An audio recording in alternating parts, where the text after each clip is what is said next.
here in the other side, I have Del Jolly, who is co-founder of Unlimited Sciences. Unlimited Sciences is a collective psychedelic research, a non-profit collective psychedelic research who are leading the charge in so many important initiatives in the world of psychedelics today around the globe. They've been, among other things, they've been decriminalizing psilocybin in Denver. They are conducting a really powerful psilocybin study in the real world with John Hopkins Psychedelic and Awareness Research Medicine Center, and they just a few months ago, thanks to a friend who's also involved in the project, David Champion, who I also interviewed in the podcast, reached out to me to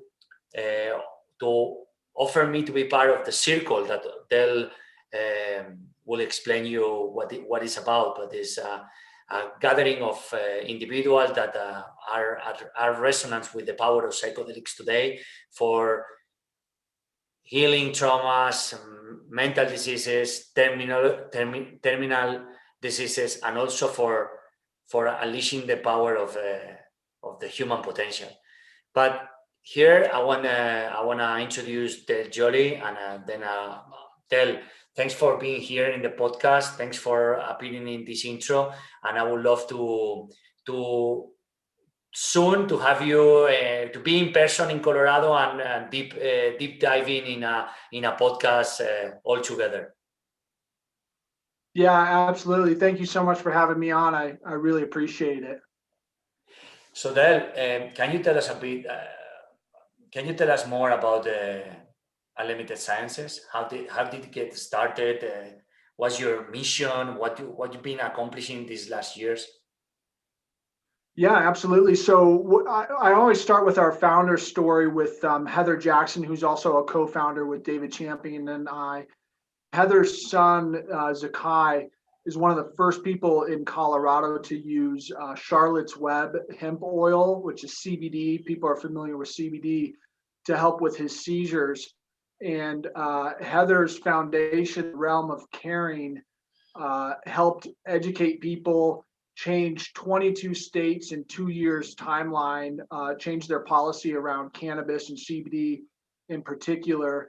And she did that to help her son. And she also educated a huge amount of people when they saw that story air of little Charlotte Figge of Charlotte's Web, that Charlotte's story aired on CNN of her having seizures and nothing working, and then CBD kind of changing that. Tons of people flooded to Colorado to use cannabis or CBD to help their children's seizures. And most of these families, they didn't know what to do. They didn't know, well, how the heck do we go about this? We've tried everything too. We want to give this a shot. I don't know how to do this. And so Heather had the foresight not only just to collect the data amongst her and her close community of friends who were utilizing cannabis for their kids. She enrolled Johns Hopkins University to be their academic partner to start validating what they are up to, how they were operating, how many milligrams were these families using for what syndrome at what time of the day, what are the other interactions with other pharmaceuticals. And eventually what's happened now is the Realm of Caring has been collecting this data for 4 years with Johns Hopkins and can inform someone who says, hey, it's February 15th, 2021, my child just had a seizure. I have no idea how to treat them with cannabis. What the heck do I do? They have the data where they could kind of say, hey, look, your child has this exact same syndrome as our population, and they're using this many milligrams at this time of day with these pharmaceutical interactions and whatnot. And these are the cautions. Sets people up for success to have an option. So that's kind of a long roundabout way to state that Unlimited Sciences as a psychedelic research nonprofit is kind of acting in that same spirit. There is going to be a story that someone is going to hear about psychedelics, and they're going to say, hey, I want to treat my son, father, daughter, sister, brother. I don't know how to use psilocybin though. What do I do? And our study with Johns Hopkins has the potential to kind of show people, hey, this is how people are using it. This is the good, and here's the bad, and just kind of give red flags or cautionary tales, or hey, you should really consider doing it this way if you're going to participate. And it helps people just kind of have best practices. So we initiated that research August of last year. We're enrolling people now. Anybody who's interested in and is going to be using psilocybin on their own.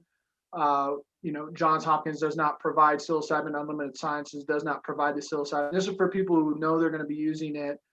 How are you using it? Enroll in our study. Let us know. Are you using this ceremonially? Are you using this with your friends out in nature?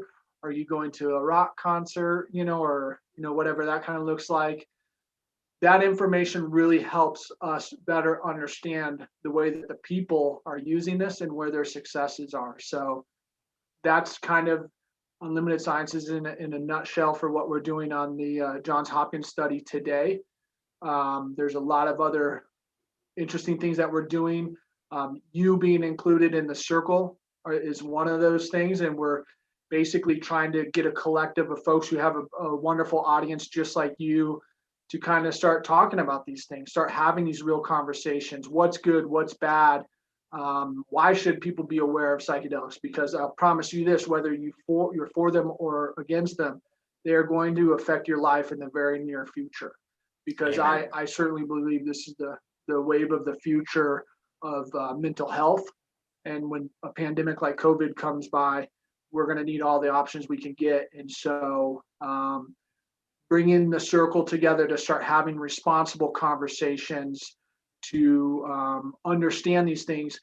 Fear, kind of where the stigma lies in psychedelics. We've created a narrative around fear. We are now starting to discover there's not a lot to be afraid of. There's so much potential. There's so many options to help so many humans. And that's all we're trying to do. So the circle, like your audience or some of the other people like Rashad Evans or, Drew McManus of Satsang, or just the wonderful collective that we have, can start having real world conversations with the community and getting this information out there. So we're really excited about the potential of what we're up to.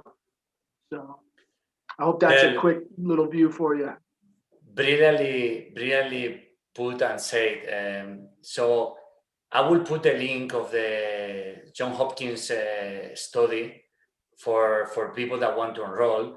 I also want to share that I've been following the press releases you guys been releasing about the preliminary findings of the study, the work you're doing for democratizing, for spreading a responsible use of information about psilocybin. It's not about use it or not. Is if you use it, this happens. What is the most interesting things you ever find in these years with psilocybin most commonly? Yeah, it's really preliminary data right now. Like I said, we launched in August. We have now over 3,500 people who've enrolled. It's a series of 5 surveys, basically one 2 weeks before your intended trip, one the day of before you use, one the day after, 2 weeks after, and then about 3 months after. So it's kind of a long haul as far as how many people get to the very last one. But, we're finding really interesting stats like, 13% of the over 3,500 people who have enrolled, 13%, it's their very first time using psilocybin. That is a huge number. That's a really big number. 13%. That's a big number for a first-time user. What that tells me personally, this is coming. This is growing. People are looking for options. And you have something as stigmatized as psilocybin, yet people are still saying, I'm going to try this, at a rate of 13% out of, 3,500 plus people. It's just very telling that this is going to be part of our lives. And even encourage us. So we need to know how best to use this. The average size of dose that people are using is 3.6 grams. So that's a fairly substantial dose. And this is a macro dosing study, not microdosing. We're not concerned with microdosing. We're concerned with the larger experiential experiences. So 3.6 grams. Obviously, one of the demographics that is certainly probably the case with psilocybin is that it's a lot of 35 to 45-year-old white males. That's our prominent demographic there. But we'd like to change that. We know that this isn't just a white male deal, and there's a rich history throughout the world of this being used by various cultures and people everywhere. We want to try to reach out to that, and that's kind of where you come into play and really help us reach an audience that we just struggle to connect with. Obviously, I think it's apparent the psychedelic community as a whole needs to work better to reach people of color and minorities in general. And so we're excited to partner with you, get this conversation out to as many people as we possibly can, so we could learn from everybody. Worldwide study. We want to see how this is happening and what's good and what's bad. And hopefully, we're launching a project for this purpose, for this mission in Spanish, and I can say we'll be supporting, and will be supported by Unlimited Sciences and all his research, all his work, from science, from data and experience, not from entertainment, but for like really health and medical efforts and endeavors. So then, in a nutshell, what can you say about psilocybin and in your experience, and what have you learned?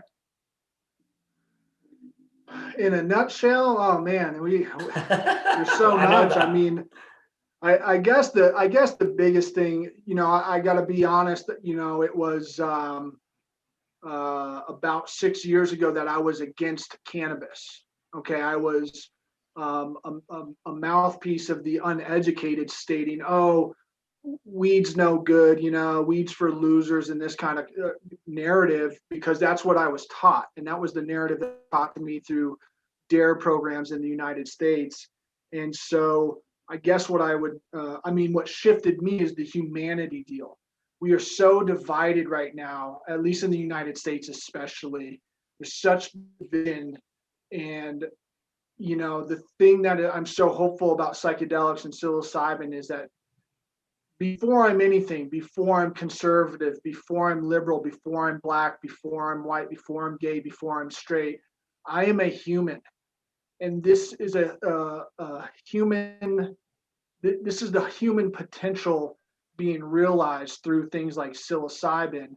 And it's the great awakening of, my God, how petty have we been?